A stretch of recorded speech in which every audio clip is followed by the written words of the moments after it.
America అధ్యక్షుడు ట్రంప్కు big shock తగిలిందని చెప్పాలి. బర్త్ రైట్ సిటిజన్షిప్ పై ట్రంప్కు షాక్ ఇచ్చింది సుప్రీంకోర్టు.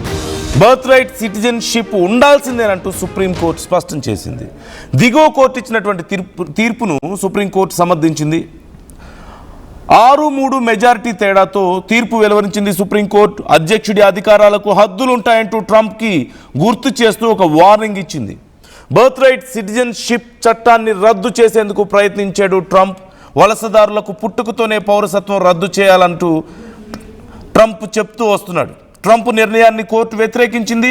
ఇప్పటికే ఎగ్జిక్యూటివ్ ఆర్డర్ జారీ చేశాడు ట్రంప్ నిర్ణయంపై కోర్టును ఆశ్రయించారు బాధితులు. సుప్రీంకోర్టుతో వలసదారులకు భారీ ఊరట లభించిందనే చెప్పాలి. బర్త్ రైట్ సిటిజన్షిప్ పై అమెరికాలో మళ్ళీ చర్చ వేడెక్కింది. అమెరికా ఎన్నికల్లో ఈ సిటిజన్షిప్ అంశం చాలా కీలకంగా మారబోతున్న పరిస్థితి కనిపిస్తోంది. సో అసలు ఈ బర్త్ రైట్ సిటిజన్షిప్ అంటే ఏంటి అంటే, పుట్టిన వెంటనే పౌరసత్వ హక్కు. అంటే అమెరికా భూభాగంలో జన్మించిన దాదాపు ప్రతి బిడ్డకి ఆటోమేటిక్గా అమెరికా పౌరసత్వం లభించడం అనేది. అంటే మీరు ఒక వీసా మీద అమెరికా వెళ్ళారు, అక్కడ గ్రీన్ కార్డ్ వచ్చింది, మీరు అక్కడే ఉంటున్నారు, కానీ మీ పిల్లలు పుడితే మాత్రం మళ్ళీ బర్త్ రైట్ అక్కడ అంటే ఆ పౌరులుగా మేము గుర్తించమని చెప్తున్నారు ట్రంప్ చెప్తున్నాడు. అంటే ఇంతకుముందు అక్కడ ఆ ల్యాండ్ మీద కనుక మీరు పిల్లల్ని కంటే ఆటోమేటిక్గా వాళ్ళకి అక్కడి సిటిజన్షిప్ వస్తుంది, అక్కడి పౌరసత్వం వస్తుంది. కానీ ట్రంప్ ఏం చెప్తున్నాడు, ఇప్పుడు వాళ్ళకి రావడానికి వీలు లేదు, కుదరదు అని చెప్తున్నాడు. సో ఇప్పుడు దీనికి సంబంధించి పెద్ద గందరగోళం జరిగింది. అమెరికా రాజ్యాంగంలో 14వ సవరణ 14th అమెండ్మెంట్ ద్వారా 1868 నుంచి అమల్లో ఉంది. ఇది 1868 నుంచి ఈ హక్కు అమల్లో ఉంది. అమెరికాలో జన్మించి అమెరికా చట్టాల పరిధిలో ఉన్న ప్రతి వ్యక్తి అమెరికా పౌరుడే అని. దీన్ని 1898లో అమెరికా సుప్రీంకోర్టు కూడా మరొకసారి కన్ఫర్మ్ చేసింది. బట్ ఇప్పుడు ఇది పెద్ద ఇష్యూ అయిపోయింది. అమెరికా పౌరులైన అంటే అక్కడే ఉన్న సిటిజన్స్కి పుట్టిన పిల్లలకి ఈ బర్త్ రైట్ సిటిజన్షిప్ వస్తుంది. గ్రీన్ కార్డు హోల్డర్ అయినా అండ్ ఈవెన్ టెంపరరీ వీసా ఉన్నా సరే, ఈవెన్ అక్రమంగా వలసలో ఉన్నా సరే, అంటే ఎవరైనా సరే అమెరికాలో ఉంటూ అక్కడ కనుక పిల్లల్ని కంటే ఆ పిల్లలకి బర్త్ రైట్ వస్తుంది, అక్కడ అంటే సిటిజన్షిప్ వస్తుంది, పౌరసత్వం. దాన్ని తీసేయాలని చెప్పేసి ఇప్పుడు ట్రంప్ పట్టుబట్టాడు. ఈ నేపథ్యంలో ఇప్పుడు సుప్రీంకోర్టు చాలా స్ట్రాంగ్ కౌంటర్ ఇచ్చింది ట్రంప్కి.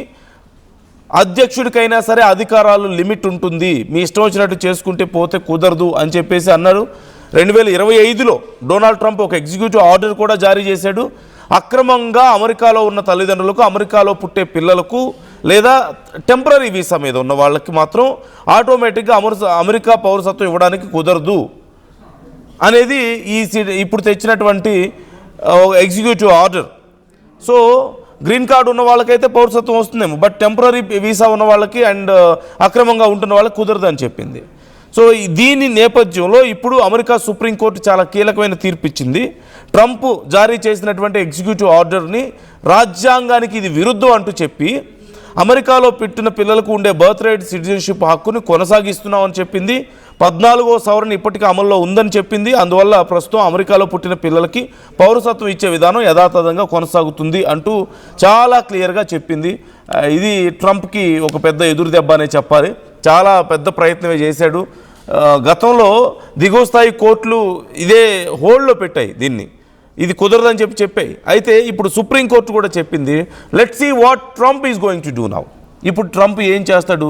సుప్రీంకోర్టు మాటను కూడా కాదు అంటాడా? నేను అధ్యక్షుడిని, నేనేది చెప్తే అదే రాజ్యాంగం అని చెప్పడానికి అవకాశం ఉందా? సుప్రీంకోర్టు ఇచ్చినటువంటి తీర్పుతో ఖచ్చితంగా ఊరట లభించింది ఎన్నో లక్షల మందికి. So what do you think about this? మీకేమనిపిస్తుంది? టెంపరరీ వీసా మీద అక్కడికి వెళ్ళినా సరే, ఒకవేళ అక్కడ ఎవరైనా ఒక అమ్మాయి నచ్చి పెళ్లి చేసుకొని పిల్లల కంటే ఆ పిల్లలకి పౌరసత్వం ఉండదు అని ట్రంప్ తీసివేయాలనుకున్నాడు. ఒకవేళ అక్రమ వలసదారులే కావచ్చు, 5 ఏళ్ల నుంచో 10 ఏళ్ల నుంచో అమెరికాలో ఉంటున్నారు, అక్కడే పెళ్లి చేసుకుని అక్కడే పిల్లలకి అంటుండవచ్చు, వాళ్ళకి ఆ సిటిజన్షిప్ ఉండదు అంటున్నా. అంటే పుట్టబోయే పిల్లల మీద, చిన్న పిల్లల మీద, పుట్టిన పిల్లల మీద ట్రంప్ ఈ ఒక రకమైన విద్వేషాన్ని వెళ్ళగక్కే ప్రయత్నం చేశాడు. సో దీన్ని ఇప్పుడు సుప్రీంకోర్టు అడ్డుకుంది. What you think about this? మీకేమనిపిస్తుంది? మీ అభిప్రాయాలు ఎలా ఉన్నాయి? మళ్ళీ ట్రంప్ ఇక్కడితో ఆగడా? సుప్రీంకోర్టు ఆర్డర్స్ను కూడా లెక్క చేయడా? ఇంకా ఏదైనా ప్రయత్నిస్తాడని మీకు అనిపిస్తుందా? ఆర్ ఈ సమస్య ఇక్కడితో ఆగిపోయే అవకాశం ఉందా? So try to comment.